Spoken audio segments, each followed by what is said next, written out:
Slightly overdue, we find ourselves in the Royal Arcade. This was opened in 1879 and maintains its wonderful Victorian features. But we're coming to a brand that is 4 years older than the Royal Arcade itself. It was opened in 1875, just around the corner, and moved here in the 90s. It's E.B. Meyrowitz.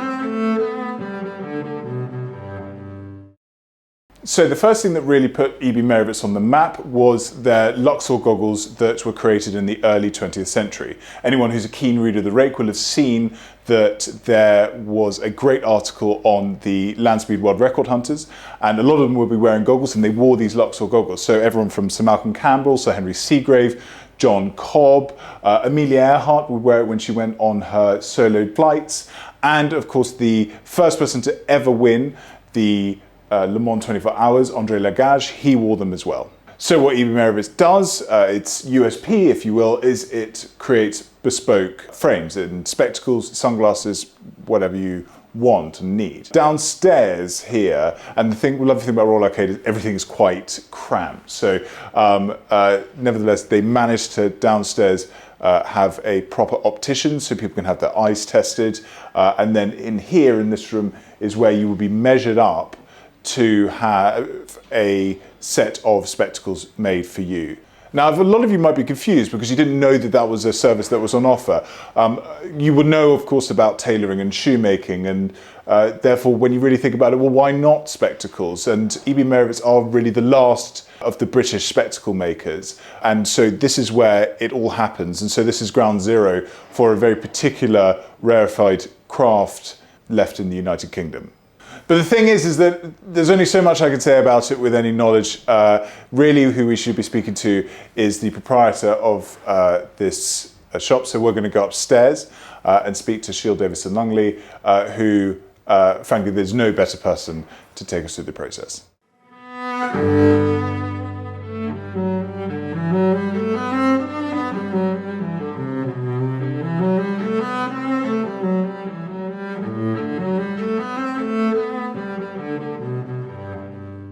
So we're upstairs at the Royal Arcade, which opened in 1879, and E.B. Meyrowitz opened in 1875, so it's a slightly older sibling, but perfectly placed at the Royal Arcade. And I say the brand is perfectly placed, but truthfully, Shiel Davison Lungley, proprietor of E.B. Meyrowitz, is even better placed here because you turn the place chic. You maintain its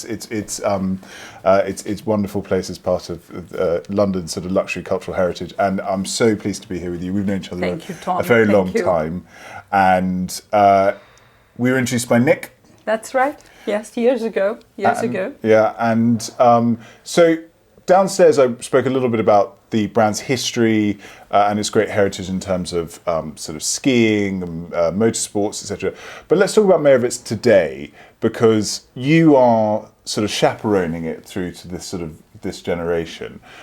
So why don't we talk about it as particularly as a place where it's both a sort of design hub, because you create these wonderful frames for people, but also a working opticians. Yes, it is. It is. We seem to be able to combine both, and that was what I wanted to do. Of course, at the end of the day, it is an optician's. People come here for the best lenses, the best frames, the best fittings, and to be able to see clearly, just be able to see really, really well. But it cannot happen without having something that fits well, a frame that looks great, the frame that fits well, and you forget about it after you've worn them for a few hours. But yes, it is both those. Yes. And when did you come into the whole E.B. Meyrowitz sort of family as well? And when did you take it on? What happened? So in 1990, I came to work at Meyrowitz. And between 91 and 93, I started buying it. It took a long time. But yes, I would say around 93, I bought the practice and we changed the whole thing. Okay. Did you always think it needs to sort of, you bought it because you felt like it was a brand that you could develop, or did you believe in its mission? Oh, I believed in the mission. I believed in the brand. I believed in E.B. Meyrowitz. When one is studying anything in optics, everyone knew about Meyrowitz. It is a very old brand, but something that people always associated with great service and great craftsmanship. So everything was handmade, everything was beautifully laid out, and I wanted to carry that on. Do you think that eyewear is sort of appreciated enough in terms of how people sort of set up their wardrobes and their accessories? Do you think that it's thought about enough? I think today it is thought of much more than, say, 20, 30 years ago. But I think it's a long way to go. I think it should become one of the most important things that one thinks about, because it is on your face. And secondly, you can see out of them. I think people look at shoes. I think shoes are very important, but they're on your feet. It's something that people see the last. But faces and frames are so important. I wish they would think about those first. And interestingly, fewer people are wearing hats. Yes. And hats were a very particular part of the kind of real estate of of the head. And now I would say that fewer people are wearing hats, and spectacles and sunglasses are much more prevalent. And so, as you say, it's a very important thing to think about. So when you, as a designer of these frames, think about somebody's face, can you tell me a little bit about your insight of how you adjust shapes and sizes and thickness of frames to work for particular people's heads? What works best for people? Right. So, I mean, the most important thing is bone structure. I think the length of one's face, the width, the height of the person. Also, while you're talking to them, their character, their personality, and also sometimes what they do. But that comes right at the end. I think bone structure, the length of one's nose, the eyebrows, how close are they to the eyes? And so you determine the top line straight away. And then you start looking at the cheekbones and the jawline. And you sort of form a shape in your head. You're almost drawing it. And then you think about the colors that the person should wear because of the hair color, the skin tones. You don't go so much into what they wear, even though you get a lot of people saying, I only wear blue or white. And so I think it's a process. While you're talking to them, all this goes through you. And then you work out a kind of a design. But of course, bearing in mind that they also see the same person that you're seeing. Because a lot of people don't know what they look like. But I guess that's part of that wonderful relationship you build with somebody in the bespoke process, where you get to see a bit more of them than I think you would if you went to anywhere else. And also to try and show them how they do look with glasses, to show them what you're seeing. And I think in a way it takes just a few minutes to find a frame for a person, but it takes a long time to get them to come to that frame, and that's what I wait for. Yeah. Because if you and them think of the same ideas, and maybe you've sort of told them about these ideas while you're talking to them, but if it comes back to that point, then I think you've got it. Super. And so what we'll do now, though, I think is people, if you were to say somebody's had a bespoke pair of frames, I don't think people have any clue of what the process is like. So why don't we get some of the items that you use for the measurements, and then after that we can talk about specific frames that you've designed, why you like them, and who they work for. Sure. Okay. So in front of us are frames as you would understand them from sight, but also some other implements. And the reason these are interesting because these are what Sheil uses to measure people up for bespoke frames. And the process is a 23 measurement process. It's amazing to think that across my face there are 23 measurements. So if you're as confused as I am, although I've had them done and it's a marvellous process, Sheil is now going to show us how she measures up people for a bespoke pair of frames. So my face is all yours. Thank you. So, I mean, one can go on and on with the measurements. Sometimes one can go on to 28 and some maybe about 15. It depends on the face itself and what you need to do. So what one needs is a frame. So I have got a frame that I think will suit you, Tom. Looking at your very nicely chiseled face, beautiful bone structure. Would you try those? You're too kind. And so Tom looks good in almost everything. But I have chosen this because this She's my favourite. shows off his jawline very well. The first thing I'm going to do is to make sure that we have the right width. And so I will just check his temples and then check this. And also just make sure that we have enough depth for the nose. And so I usually measure the length of the nose and then just measure the depth of the frame and work out how deep I want the frame to be, because it must balance the nose. Yeah. And then I'll ask you to turn around, make sure that the pantoscopic angle is also good, which we measure in such a way that we can actually see how inwards the frame needs to be or outwards. We would also just make sure that the frame front was also curved enough so that it would sit on your face well and you wouldn't have frames hanging out of your face, kind of... Is that what people complain about the most? Yes. Is it around the ears or is it on the nose? I think the most important thing is to get the sides right. Okay. And this right, because if that is not right, the pantoscopic angle is not right, you cannot read properly. And the pantoscopic angle, that's basically the width of the nose? It's okay. this. Okay. It's how close it sits to you, Okay. from the brow line down Right. to your cheek. Okay. So that is very important. Also, when you're sitting next to people, I think they want to see a line that goes along with you, your bone structure, not having frames that sit away from you. Yeah. I mean, this frame sits incredibly well on Tom already. So those are a few measurements. And then, of course, I make sure that the sides are long enough.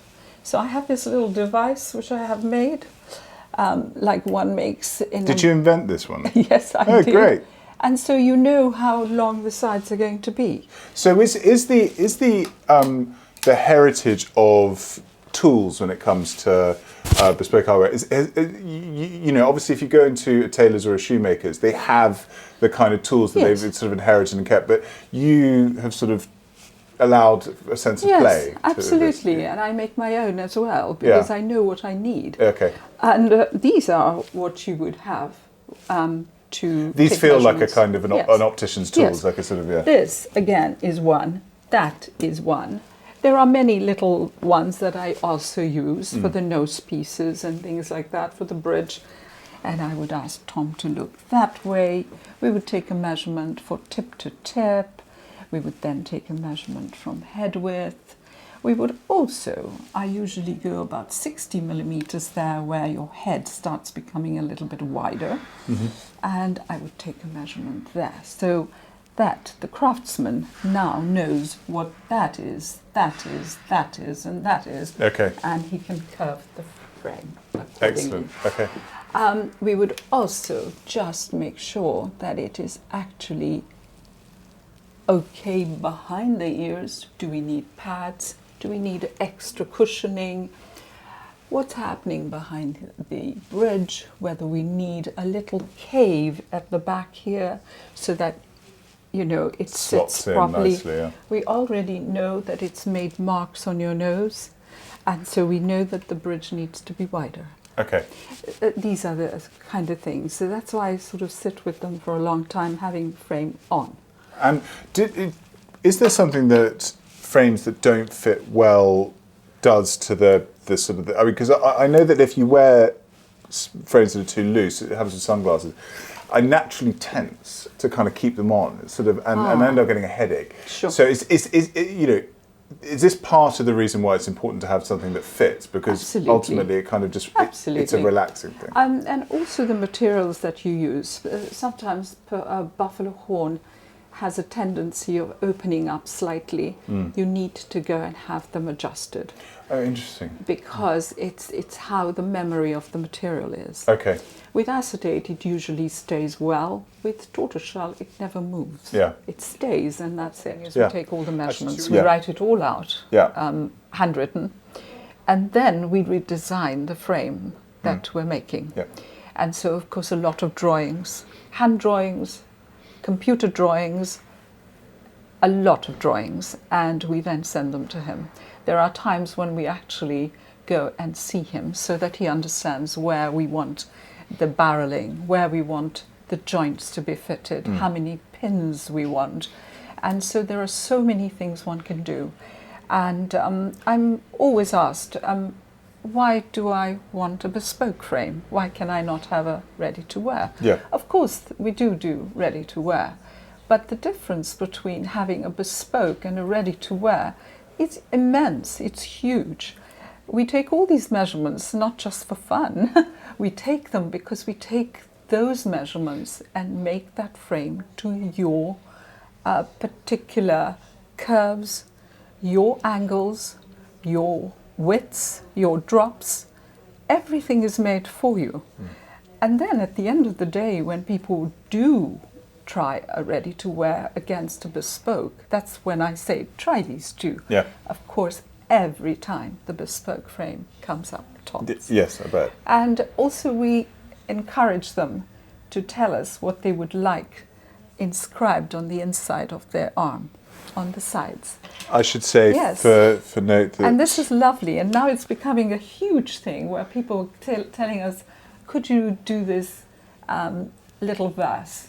Could you write something to my wife? Or it's wonderful. Well, this is my set of spectacles from Meyrowitz, and so I asked you to add the names of my two sons, Harry and Charlie, in the middle. So, because obviously I couldn't pick between one, that would have been harsh. Oh, absolutely.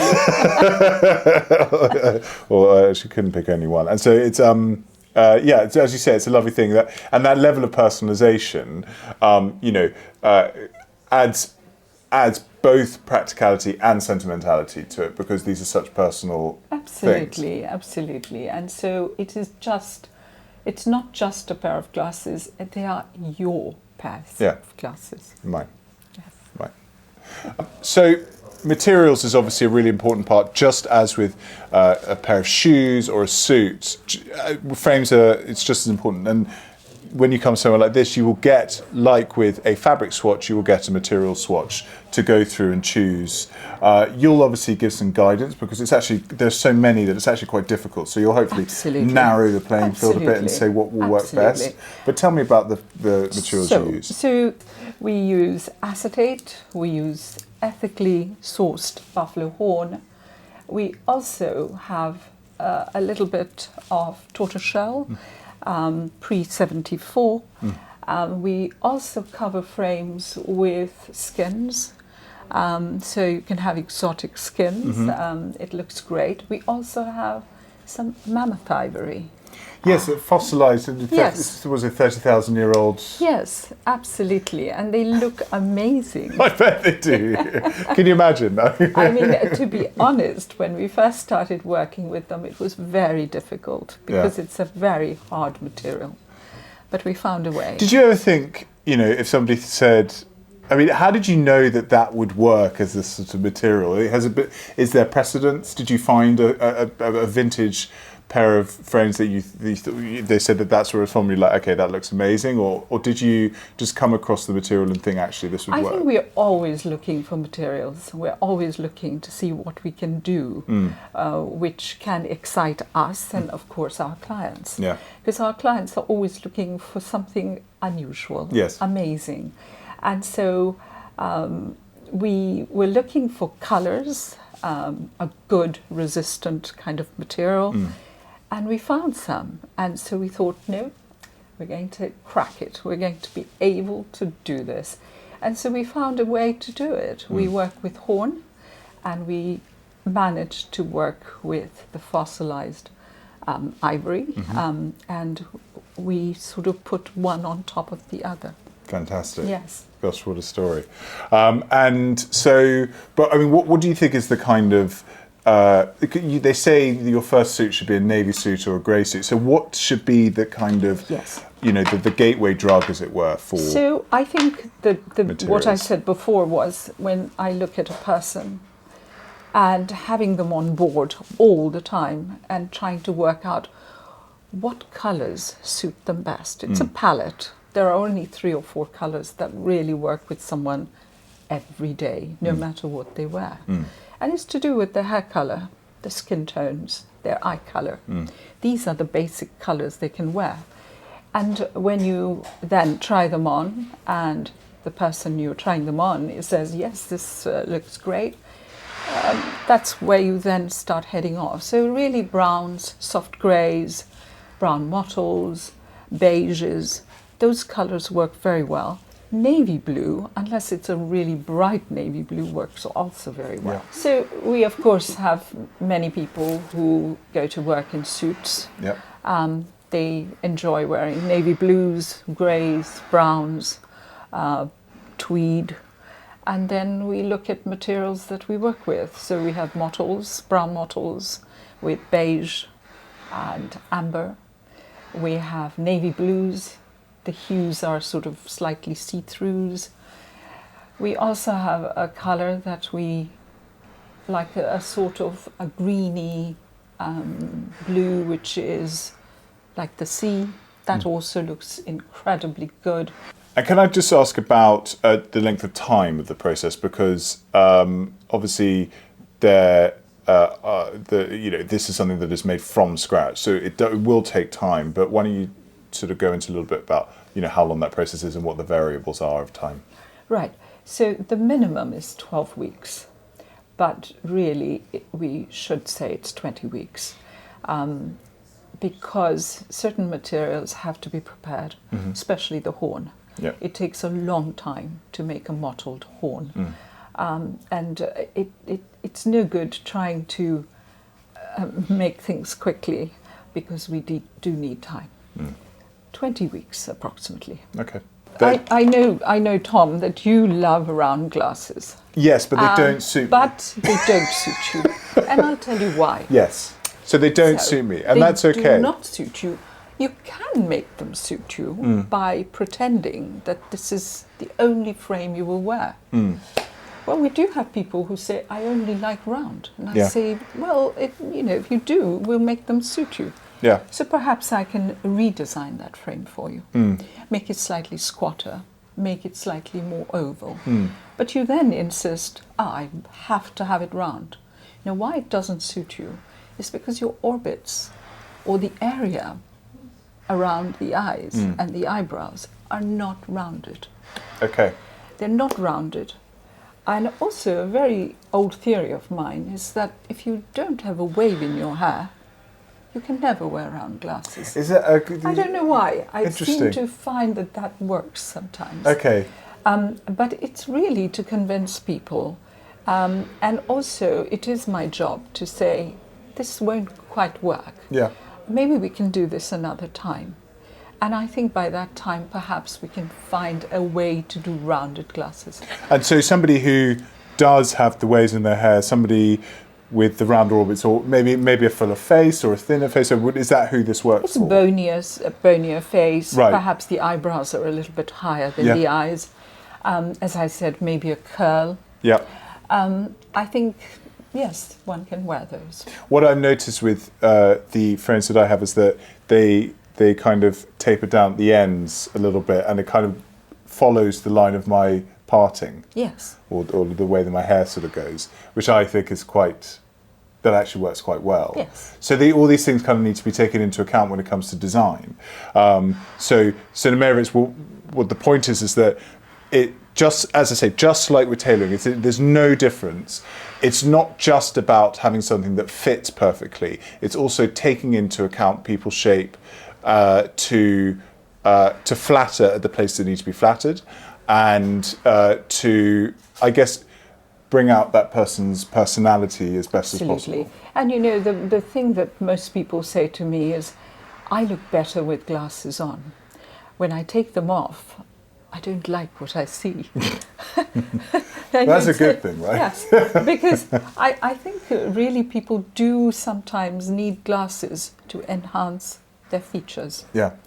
To show their bone structure, to show the colours they actually have. And I think I find this all the time. Even people who've had LASIK surgery, they will come in, even though they need no glasses, and they will come to have a pair of glasses with plano lenses. There you go, yeah. They do. They do. Well, then again, you can also get sunglasses, and that's absolutely. I mean, that's another story. Yeah. And it's a huge one. And what we've started doing is our life is changing. We are expecting different things from life. I think after COVID, people enjoy going away. People enjoy relaxing time. And we have started making lenses to suit moods. So you could wear a pair of glasses which are not clear, they're not tinted for sunglasses, but they are tinted in a way where you have a gradual tint, you have maybe 2 tints in there. It just looks superb. Again, we will look at colors that suit you for the tints, and you can have 5 different pairs of glasses to suit your mood and where you're going. And let's also talk about lenses, because there's, whilst people think that it's sort of just curved bits of glass, there's a lot more technology involved. Absolutely. Which you're the only, you've convinced me of this fact, because I came in, like a sort of neophyte, thinking that that's really what it was. You know, you were just sort of adjusting people's eyes, but actually there's in terms of blue light or whatever. So can you tell me about the way that lenses have evolved and what Meyrowitz do to make sure that the best lenses are in the glasses that people get here, and what that means? Okay. So, of course, as I said, at the end of the day, one wants to see very, very well.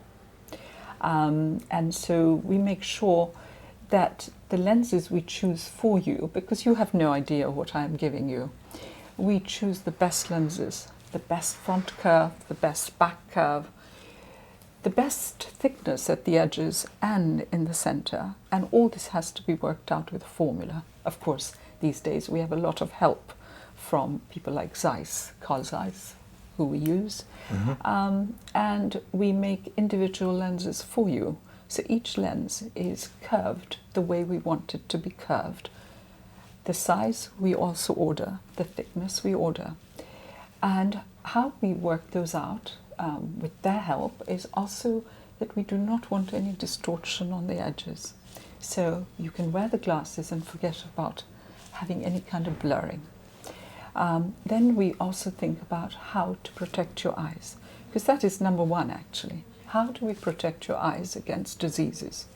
And the first thing we do is to take away as much UV light as possible, infrared. We also want you not to have any blue light entering your eyes, because that also is a big no-no. And so we cut that out. We give you as many coatings as possible. Also for sunglasses, we give you a back coating, so when you're walking around, you have no ghost images floating around at the back of your lenses. So everything is thought about. And of course, we don't want to bore the client with it, because they don't really know. We have to do all that for them. Yeah, they've got to trust that, They that have it's all to, taken and I into think account. for all these years that I have been at Meyrowitz, we have always had this relationship. Leave it to us. We will make sure that we make the best lenses for you. Super. And people never say, oh, can I can I know more about it? Yeah. And if they do, of course, we are there for Yeah, them. sure, of course. So to round things off, also, I mentioned that Sheil is a designer as well as the proprietor. And so I've asked her to pull out some designs that she particularly loves and why they are, special to her. So why don't we start with what you've got in your hands? Yes, so this is something that we have just designed called the Savoy. Very simple, but picks out the best in one's features, bone structure. And it's the blue that I was talking about, where it's slightly see-through and a beautiful design. The second one that I do like is the Sorrento, which is quite angled, but it is angled in such a way that you again see one's features behind the spectacle. Yeah. And here we've got, again, a beige see-through material. And so how we enhance the features is not just by the shape of the frame, but also by tinting it. That's lovely. And this is beautiful. One of my favorite sunglasses is the Sicilian. This is in tortoiseshell, and you can see how beautiful it is. Yeah. And this is something that I designed because I always thought that people who like aviator shapes always went for straight tops. And if you look at anybody, you will always see that the eyebrows are always slightly curved. And so, in a way, a straight top is not as complimentary as a curved top. And here you've got the double bar, but they're quite close together. So you could wear it as a frame or a sunglass. And it's also slightly harks back to the kind of original designs of the goggles of Meyrowitz as well. Absolutely, because it's rounded edges. Yeah. And I mean, we can't go into how much work goes into making these joints. You wouldn't believe how much work Jamie goes into. Well, in terms of actually the making of these glasses, what's amazing about Meyrowitz is once you have your measurements made, it then goes to Hampton Court. Absolutely. Where there's a very nice man, I believe, who works in a shed, which is on the river, which I believe used to have a role in World War II, something to do with submarines. Well, they were making submarines there. There's some where the old place that made submarines for World War II. Very historical. Yes. Is now where Meyrowitz make their frames, and it's all done by hand. Yes. All in England, and so. I mean, because a lot of frames are made in Italy. Italy is a great mass producer of frames, and I'm sure there's some wonderful artisans there. But you keep it here, absolutely, inside the M25 even, yes. which again is peculiar for craftsmen. Just outside London, and also, I mean, a lot of these people manufacture frames, and I always say we do not manufacture frames. We make handmade frames. And we make them traditionally in our warehouse. And so, yes, this is one of the beautiful frames. Yep. And I have the fourth one, which is an all-time classic, which is the Birdie. That has a sort of Gregory Peck. Yes, a beautiful. Sort of, it's To Kill a Mockingbird look, yes, doesn't To it? Kill a Mockingbird, because this is very close to one's bridge, the brow line, and that again picks out all the features beautifully. You may try it because well, I was going to say, and like yet it's round, so it won't suit me, will it? No, but this is rounded with a slightly squat kind of shape. And you could wear it, but it needs to be remade with different measurements. The 23, 28 measurements, yes. Marvellous. And so, just thinking about that altogether, you mentioned Jamie. Yes. Your son, who's sort of continuing the family tradition. Absolutely, as it were. yes. Who isn't here today because he is off around the world, That's right, fulfilling orders and seeing clients. Yes. Because, Meyrowitz may have this wonderful nook in Mayfair, but it is an international brand. And, there's something really lovely about a brand that is able to kind of celebrate an extraordinary history, but at the same time, be as kind of modern and as fast moving as any other brand needs to be. to function in 2024. It's impossible to stay in 1875. Yeah. You have to move on, and you have to make things incredibly well. You know, when you wear a suit, I always tell people, it's cloth, it falls off you. So you cannot really see any kind of big problems, because they can actually tuck it here and tuck it there. With glasses, it's not cloth. It doesn't fall off you. And so it has to fit very well. Yeah. And the measurements and the making of it is number one. It is so important. And fractions of a millimetre as well. Absolutely. At times as well. Everything is millimetres. Yes, exactly. Which is complicated as well. Thank you so much. I think that's been a fascinating insight into a world that I think a lot of people don't know about. Some of whom may not even knew existed as a service, and it's nice to be able to come to the kind of the greatest proponent of that particular craft and skill and art, and of course, spending any time with you is just marvellous. So thank you very much. You're most welcome. I will see you next week. Yes, for my eye test. No, I don't. You look the best. No, you look the best. Fact check. Please. Wait, Prussia, and there's going to be a postman coming in, so that's fine.